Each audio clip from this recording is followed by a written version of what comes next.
né, o que é que a gente observa?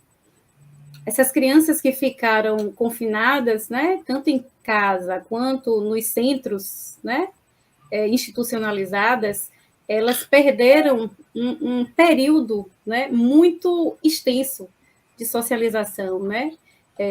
Selma, como psicóloga, pode estar trazendo isso até com mais embasado, mas elas perderam as janelas de oportunidades no desenvolvimento que são importantíssimas, né, para a formação de outras habilidades que virão mais para frente, né? Vou trazer novamente a vivência com a criança cega, uma criança cega, né, que nasceu cega, né, que a gente chama de cega congênita.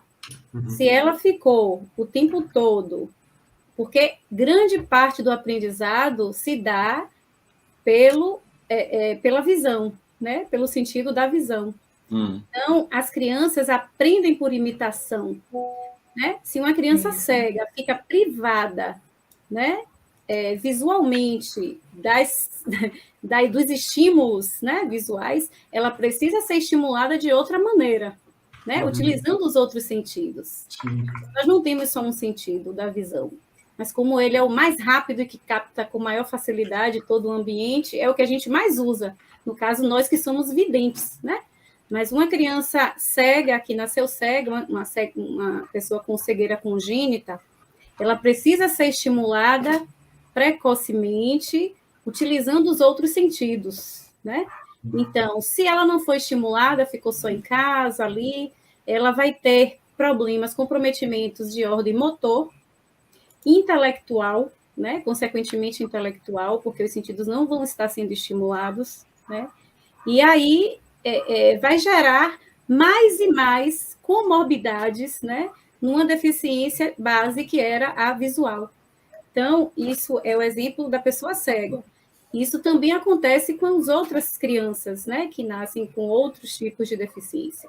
Se elas não fazem essa estimulação desde cedo, elas tendem a piorar o quadro, né? Ao invés de avanços, vão ter retrocessos e prejuízos, né?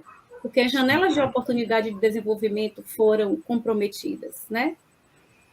Então, é importantíssimo, né, a busca por esse atendimento, tanto não somente pedagógico, mas também terapêutico, né, para que essa criança seja estimulada desde cedo e as potencialidades dela, né, sejam estimuladas e as habilidades garantidas, né?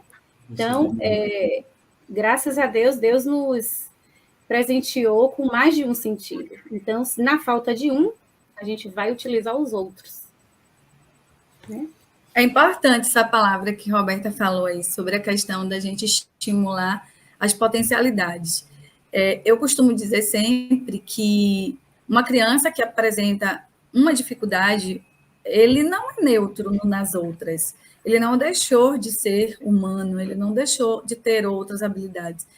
E muitas vezes a gente fala assim, aquela criança é cega. Mas aquela criança tem emoções, aquela criança sente cheiro, aquela criança sente o toque, né? Aquela criança escuta. E aí, essa questão da gente potencializar, né, o nosso olhar naquilo que ela tem, eu acho que isso é o de mais importante para poder a gente desenvolver essa criança, nessa criança, todas as condições de socialização, de autonomia, dela se sentir presente no meio de outras pessoas, com outras pessoas. Então, a gente percebe, às vezes, que, inclusive, tanto na escola, às vezes, antes não sabiam, hoje a gente ainda tem dificuldades, mas, assim, as pessoas não sabiam como lidar, nem os profissionais, nem os colegas. Então, nesse momento, a gente já vê hoje os próprios adolescentes olhando e, ele tem isso, então eles vão estudar sobre aquilo, de como lidar com aquele coleguinha, e estar junto com outras crianças, estar ali sendo estimulado a desenvolver aprendizado com aquelas outras crianças, e o próprio relacionamento já é um avanço muito grande para aquela criança. Isso traz para uma criança que tem uma determinada deficiência, assim, um nível emocional muito grande, porque ele vai ter um avanço maior. E uma das fontes de prazer para aprender, uma das fontes de estímulo para aprendizado é o prazer. Então, se essa criança sente prazer em estar naquele local, ele vai ter um estímulo que vai proporcionar um nível de aprendizado melhor do que se ele estivesse se sentindo isolado, se ele estivesse se sentindo rejeitado naquele ambiente. Então, falar disso e exercitar isso de dia em dia, a gente sabe que proporciona muita coisa boa para essas crianças e para essas famílias, né? Sim. Porque a gente, quando está tratando também de criança, a gente nunca vai tratar apenas da criança, a gente vai tratar da família. Então, para uma mãe que vai ver o filho dela sendo exposto ali e indo para casa, às vezes se sentindo isolado e rejeitado, às vezes até a própria mãe tem um desgaste emocional muito grande e às vezes acaba desistindo e proporcionando, às vezes, o isolamento pela própria família também. Sim. Mas, quando ela também é recebida de uma forma que ela percebe que o filho está recebendo um estímulo melhor, uma qualidade de atendimento bem melhor, a própria mãe se sente muito mais feliz de estar levando o filho para lá, se sente aberta e estimula, porque Sim. também a criança, a gente sabe que o índice de aprovação deles, emocional, vem com a afirmação dos pais. Né? Eles falam, não vai mais você lá, não, porque aquela professora não gosta de você. Então, o filho já rejeita total. Acabou. Mas se a mãe chegar e falar, olha, é tão legal, né? A Pró Roberta, ela é ótima, tal, pronto. Semana que vem a criança vai estar lá se sentindo à vontade com a Pró Roberta.